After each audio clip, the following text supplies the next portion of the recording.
are just red flags that women say, things women say that are a little bit on the toxic side. Here we go. If you've seen any of these videos that I've done, or you've been around for a while on my channel, you know the drill. I keep a note in my phone, and anytime I'm online or I'm out in public and I hear or see a red flag, I write it down in this little note on my phone. So I have a very long list to go through, and we're going to be covering 5 of them today. Here we If you go. are not already, be sure to hit that subscribe button to be in the loop for when I release new content. Over 70% of you guys that watch are not subscribed, which blows my mind. So if you want to be in the loop for my content, be sure to hit that subscribe button and like this video while you're at it. Number 1 is I have options. Yes. Yeah. If a girl says that, she's very, very disrespectful. Oh man. Oh man. Yeah. No. That's a very disrespectful thing for a girl to say to you. If a girl said that to me, I'm gone immediately. Because what does it imply? It implies high disrespect. She values you as nothing that she would be willing to say that to you. Oh man, that's wow. Yes, there are women who actually say this. She has options, and you shouldn't want to be one of them. Oh, something I wanted to mention. All women have options. So her saying that is just basically it's a verbal slap in the face. It's very rude. It's a huge red flag. True. I think this is one of those things that's kind of the equivalent of when people proclaim that they are something, right? So if Right. a man says, you know, I'm such an alpha male, or I'm so high value, or a woman says, I'm an independent boss babe that doesn't need no man. If you have to say you are something, or shout it, or proclaim it, if you have to tell people that you have options, there's something going on. Right.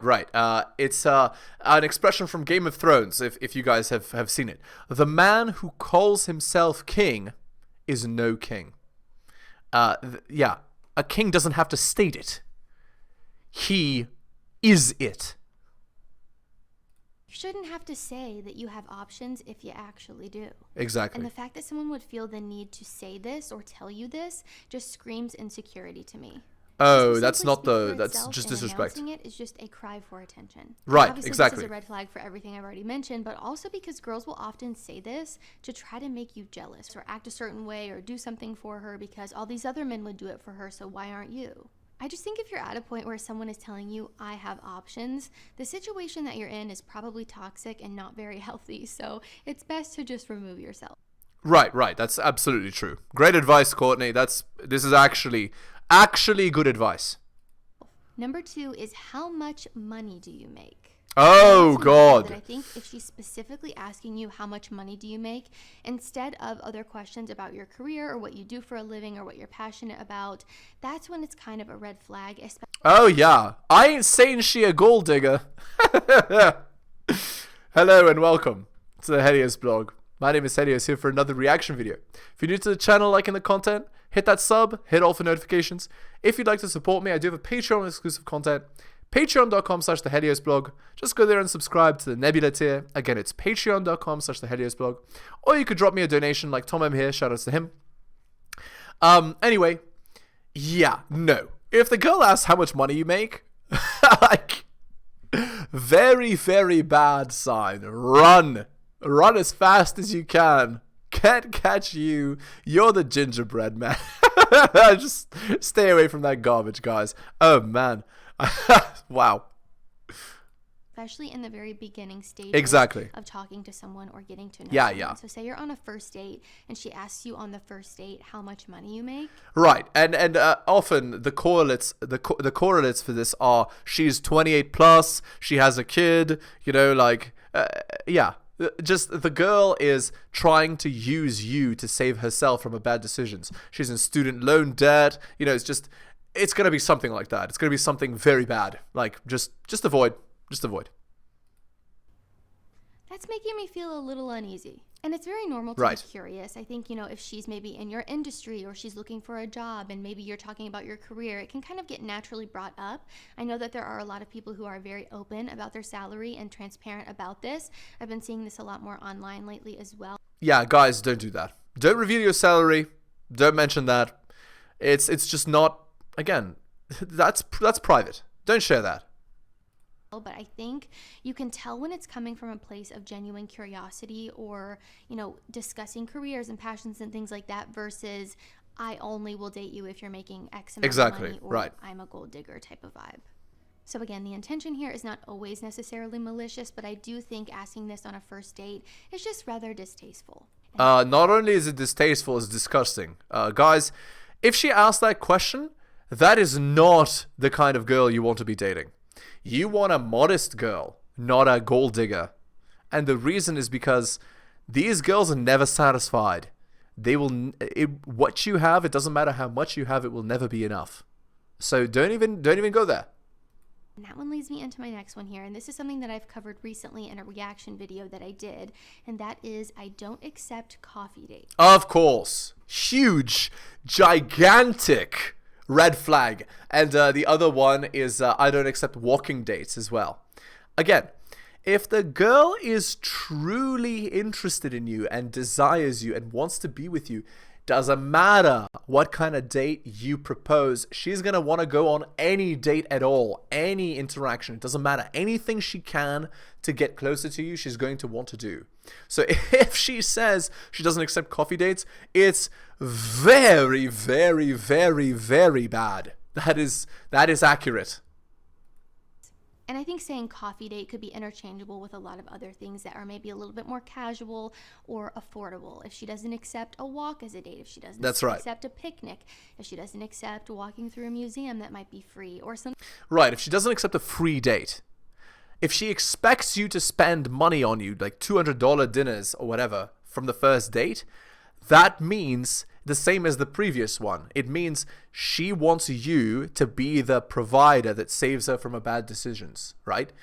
This is the kind of the kind of girls that will say this are girls that are single mothers, that want you to save them, you know, where the guy's quote unquote not in the picture, even though he still is. Or the kind of girls that, you know, they're 38 now and they've quote unquote done their healing and now they're ready to settle down with like a good man, quote unquote, which is you saving her from bad decisions, and so on. Never, ever, ever date a girl that says that. I don't accept coffee dates. I don't accept walk dates. Any girl that was truly desirous of you, that truly wanted to be with you, any girl that was like that would never say something like this, because she'll want any excuse to get close to you. True. Something that's, you know, affordable and maybe doesn't cost you a lot of money, but it's just your time. I think that is a red flag. So if you haven't seen the reaction video that I did, basically I reacted to a girl who was saying that she doesn't accept coffee dates because it means that the man is seeing other women and that he's a dusty loser, her exact words, and that she deserves to be taken somewhere nicer because she's a beautiful woman and yeah. Again, like how many red flags can you possibly have in a video, right? Like, I'm beautiful, so therefore you have to spend $200 on dinner and don't bother if you're not going to do that. No, like what is the girl showing? She's prideful, she's arrogant, she's, you know, she's masculine, she's like, she's not interested in you for your personality or your morals or anything. She's interested in your money. Like it's just, if you want to get used, that is who you go for. There's actually a famous expression. A fool and his money are soon parted. If you're going to date a girl like that, you are the fool. That's basically the gist of it in short form. And really all I could think when I was reacting to this video is, wow, if I am putting myself in a man's shoes right now and I see a woman talking like this online or she says it to me in person, that is a huge red flag. Yeah, except most girls, they never, ever, ever put themselves in a man's shoes. They are like, I'm strong, independent, I don't need no man, I'll do what I want, I'll say what I want, I'll act as I want, I'll do whatever, and you have to take it because I'm a pretty girl. Not realizing that they have competition, that there's other girls out there that would behave better than her. And that's who the guy is going to go for and not you. Like, having standards and preferences is one thing, but I think people have just started to act so entitled, agreed, unappreciative, agreed, and ungrateful. And agreed. I do not love the princess mentality and entitled behavior. I've mentioned this many times on my channel. I just don't think it's healthy, and it's not a good sign in a woman. Agreed. Very agreed. Princess mentality is awful. But here's the thing. These girls, they are, you know, quote unquote princesses from the age of 18 to 28. And then after that, Then they decide suddenly, oh, I'm not a princess anymore. Now I'm a good girl. I've joined the church and I'm changed. It's like, no, you haven't changed. Your necessity has become your virtue. All right. Hyenas is the next article. This is by Rollo Tomasi. In my time spent in the manosphere, I've been asked on more than one occasion what I thought about the concept of the alpha female. For a time, I was resistant to the idea, not because it didn't allow for the possibility that certain women were predisposed to being type A personalities and given to the same desire for power and control that men predominantly have, but rather due to the way that alpha female came to develop that personality. As the social impulse to feminize men took root, so too was the counterbalance of masculinizing women instituted. As I've stated in earlier posts, the concept of power, real power, isn't invested in controlling the action of others, but in how much control we can exercise in the course of and over our own lives. Freud's concept of envy notwithstanding, up until the time of the bedroom fun revolution, it's been men who've seemingly had the most control over the courses their lives will take. This, of course, is a classic fiction for the majority of men, but this is the perception even the most unassuming women have had with men. Even the poorest of men have more power to decide what direction their lives will take than women, and this is actually not true. In a natural state, women's biological, emotional, provisioning, and protection needs have always been sustained by men. Women evolved to be the more necessitous gender. That isn't to say women were patently helpless, didn't provide nurturing, or couldn't adapt to new environmental challenges, but it is to say that individual survivability, if not entirely dependent upon men, was greatly enhanced by cooperating in a bedroom fun and social sense with men. Due to this male-centric necessity, women's predisposition for a want of survival-level security evolved, and so too did the subliminal anxiety to ensure themselves against survival insecurity. As social progress advanced, and occasionally retreated, so too did the influence of the feminine imperative over men. I would argue that the feminine imperative as a socio-bedroom fun construct was evolved from a desire not so much to control men, but as a means to relieve the anxiety of women's earliest insecurities. This struggle for power necessitated the development of the feminine imperative, but only in the respect that it afforded women real power, a greater control over the course of their own lives. Ensuring an enduring dominance of genetic material being passed on with the best male stock, which is hypergamy, was of equal importance to ensuring the survivability of our offspring. This is nothing new to the manosphere, it's simply the AFBB dynamic, the alpha seed beta need dynamic, but reduced to its evolutionary beginnings. As women were afforded greater control over their own lives, the application of this power is spent in easing women's dependency upon men. A woman's desire for power is rooted in easing the anxieties and insecurities her feral and tribal ancestors hard-coded into a contemporary psyche. For every female CEO exercising her influence over today's corporations, for every book about the end of men, for every speech about feminist triumphalism, it's important for men to understand that all of these overt declarations of power stem from women's primal insecurity about their own survivability without the aid of attracting and sustaining an enduring relationship with a man. I drew this up to put into context the misnomer that is the alpha female. I find it ironic, but not unexpected, that a femme-centric society will adamantly resist the idea of men being alpha, yet enthusiastically embrace labeling strong, independent women as alpha females.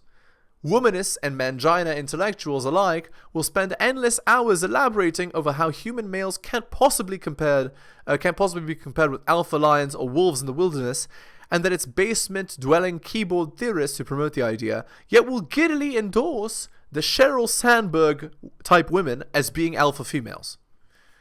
So, guys, the alpha female is not a strong, independent woman that doesn't need a man. If we're going by an evolutionary explanation or definition of this, an alpha female is the most attractive possible girl, the girl that all women want to be and all men want to be with. So that would be a girl who's 18 to 23 years old and highly attractive. That is an alpha female. Not a strong, independent woman that doesn't need a man. All right, back to the video. We are judging someone so harshly on where they took us for the first date or how much it costs. You don't deserve to be there in the first place. Agreed. And honestly, one of the most valuable things that you can give to another person, and I'm realizing this the older I get, is your time. So if That's right. And actually for women, their time is even more valuable than for men's, at least with regards to their biological imperative. What I'm saying is women have far less time to reproduce than men. So any time they're spending on you dating is actually a greater detriment to them than it is to you, from a biological standpoint, because you have time to reproduce, right? Men do, but women don't. So basically women have, like, from the age of 18 to 28 optimal fertility, and then after that it drops off and sharply declines at 37. For men, they can, like, there's a guy, one of the chess grandmasters, right? I forgot his name. Let me see if I remember. He played against Bobby Fischer a long time ago. Not Nimzovich. Naidorf. No, not Naidorf. What's his name? Anyway. Oh, Taimonov. Right, Taimonov. He had a child, twins, at the age of 78. Okay? With his, like, fourth wife or something. That's the difference between men and women. A 78-year-old woman cannot have children. I mean, I think there was one in all of history or something. Like a rare genetic anomaly. But usually can't. Okay. That's the difference. Someone doesn't appreciate that. See you later. Number 4 is all my exes are crazy. Ah, yes. This is a gigantic red flag. If all of your exes are crazy, it means that you are the problem. Because you, again, like, it's impossible that every single man that you were with was bad. Or you are the type that only chooses men like that. Both ways are bad. In one way, you're just lying. In the second way, you're unable to discern properly what a good man is, which means you're poorly raised. They're both bad. A lot of us have an ex that maybe is a little bit on the crazy side, or who was a little bit toxic or manipulative. She's telling on herself. Of course. But all of them? That shows me that you have bad taste in men, first of all. Literally. Second of all, you were... Bad taste is the wrong way of saying it. Women are the selectors. She is actively selecting for those bad men. It's not that their flavor happens to be bad. You see what I'm saying? The common denominator in all of those relationships. Exactly. So something's not adding up here. Someone who claims that all of their exes are crazy, or they go on and on and on about their ex. If they go on and on about their ex, here's what it means. It means they're alpha widowed. If they're alpha widowed, it means they're still hung up on that ex. You are second best, and you always will be. And there is nothing you can ever do to stop being second best. Nothing. And if you are second best, there's no need for you to be in a relationship. You want to be with a Helios girl, a girl that wants to be on your side, a girl that wants to be with you, not as a placeholder for her to get a better guy. Is just a red flag to me, point blank, because it shows me that they're either not over what happened fully, exactly, they're still healing from it, which would be... There is no healing. That's called an alpha widow. No healing, quote unquote. You can't say at 35 that you've done your healing, quote unquote, when you've been alpha widowed like 10 times. A little bit of a red flag for me going into a relationship that this person is not over their ex yet. It also tells me that they're a master at playing the victim, or at least they think they are. That's exactly right. Master at playing the victim would describe many, many women in 2022. Not all, but many, right? The idea being, they're always deflecting accountability and personal responsibility away from themselves. It's not my fault, it's your fault, etc. It's not something I did. I just attract toxic men, etc. That sort of thing. I don't ever condone a victim mentality. I don't think it's healthy or productive. I think a big part of growing and evolving and being able to find yourself in a happy, healthy relationship is taking accountability and responsibility for the fact that you were a common denominator in those relationships. Absolutely. And you played a role too. Have I dated people in the past who maybe didn't treat me so great, or they cheated, or they were toxic and manipulative or crazy? Yes, but I was... That means she's an alpha widow, by the way. This girl here is an alpha widow.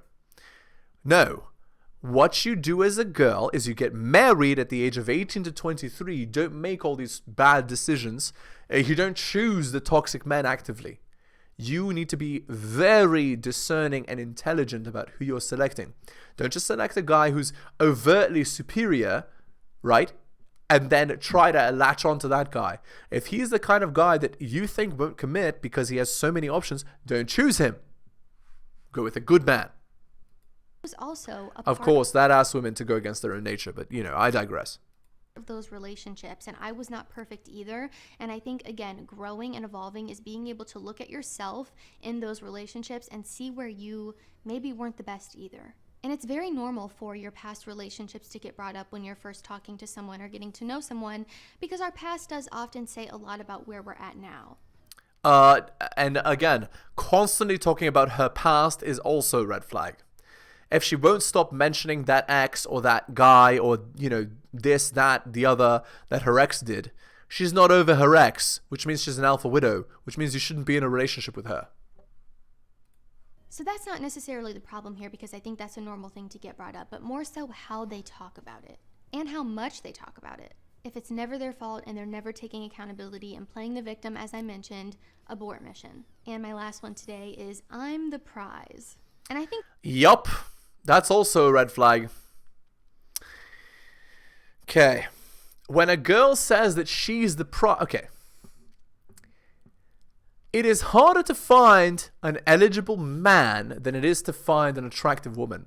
A man who is top 20%, and in 2022 it's more like top 5%, is extremely rare. Literally, by definition, 95% of men are not like that. Whereas most men find most women attractive. So a girl with the mentality that she's the prize is just straight wrong. She's straight wrong. And because she's straight wrong, she will ruin any relationship, right? Because she sees herself as superior to the guy that's talking to her. If she sees herself as superior to the guy that's talking to her, it means that there's going to be gigantic problems in the relationship, right? Because women are hypergamous. They want men that are superior to them. So if she thinks that she's the prize, she's going to look down on the man and disdain the man, which is a gigantic problem, obviously. Okay. Before I move on to the Reddit post, let me explain the title here. Men are by nature merely indifferent to one another, but women are by nature enemies. So what this means is, again, men need to form those groups, right, where they're helping each other. And it's easier for men because men are indifferent to each other. They're not really enemy. Like, if you've seen the way that women's friendships work, it's kind of like this. They smile to each other on the face of it, but underneath it, they hate each other, right? Whereas for men, they're constantly like ragging on each other, but underneath it, they love each other. That's the difference in relationship styles between men and women. So just keep that in mind, guys. Okay, let's go on to the Reddit post here. Wife came out as liking women and states marriage is over. My wife of 9 years came out to me last night that something in her life has always been missing or off, and has admitted to herself that she is a liker of women, and our relationship needs to end. We have a couple of small children, 6 and 3, and I'm beyond devastated. So again, the girl, she cares more about herself than her children's lives and the lives of her husband. She's like, whatever, dynamite this relationship. The last few months, I noticed she was doing more things on her own compared to previously always wanting us to go places and do things together, and just seemed colder towards me. When I let her know I felt like she was pushing me away somewhat, she announced that she has been lying to herself forever and came to this realization. I love her very much and had planned everything in my life around us. It's so fresh for me. I've gathered this has been in her thoughts for a while, so just don't know what to do. I understand our marriage or relationship can never be what it was before. I think I'd be interested in seeing if we can have some new, different kind of marriage. But as I said, when this was dropped on me, is that we needed to end. Is it worth asking or pushing for couples counseling? Or am I just grasping at something that cannot happen? The thought of not seeing the kids every night and morning crushes me. And honestly, not having my best friend, wife, to talk to or console is hard hitting right now. I mean, she's the person I would lean on, and well, maybe some stranger on the internet has sage advice. I don't know. So again, lots of red flags here, right? He's leaning on his wife. You should never lean on your wife. You are the rock of the relationship. He said the wife is his best friend. Yeah, that's wrong. Your best friend, like your girl is your girl. She's not your best friend. We're not out here having these long conversations with girls about nothing. Like, no. It doesn't matter if she's your wife. She's your wife, not your friend. And also, he's talking about couples counseling. That doesn't work. All it will be is chore play. The guy will have to do more and the girl gets more, basically. And even more is the girl saying, like, pushing for an end to the relationship probably implies that she has somebody she's seeing or talking to that she wants to break the relationship up over. All right, let's see the posts here. 45 upvotes. This happened to a guy I used to work with. Same scenario. His wife divorced him and remarried with a girl after they had 3 kids together. Turned out okay. He got along super well with his ex and her new partner, and they made the parenting work very well. I'm hoping the same for you. 38 upvotes. If she states she wants to end the relationship, then there's not much you can do. Sorry, that sucks. It takes 2, and she doesn't want to be part of it anymore. Next. Talk to a divorce lawyer. It's over. Okay, let's see. 23 upvotes. I was your wife a year and a bit ago. Like your wife, I slowly pulled back from my ex-husband, and he sensed it. I didn't have the courage to leave because I still loved him as my best friend and because I would be blowing up my kid's life. Eventually, though, I couldn't do it anymore. It wasn't fair to him or me. First, I wouldn't recommend couples counseling because you aren't going to be a couple. I know this is hard, and my ex went through such a hard time with it at the beginning. I tried to be there for him as much as I could, but he resented me for a while. I'd recommend farming support from as many people as you can, from people who are safe. The good news, we have a new relationship now. He's my best friend in the whole world. We still have each other's backs, just like we did when we were married, and have an incredible, amicable co-parenting relationship. We've never seen a day in court. I'm sorry that your marriage is ending, and for how much this will change your life. So basically, the girl now has a cake and is eating it too. Okay, we're going to end the video there. Again, guys, if you're new to the channel, liking the content, hit that sub, hit all for notifications. If you'd like to support me, I do have a Patreon with exclusive content. It's patreon.com/theheliosblog. Just go there and subscribe to the Nebula tier. Again, patreon.com/theheliosblog. Or you could drop me a donation like Tom M here. Shout outs to him. Again, thank you so much for taking the time out of your busy day to listen to my videos. I really do appreciate it, especially if you listen to the end. Thank you so much, guys. You're wonderful, and I will see you next time.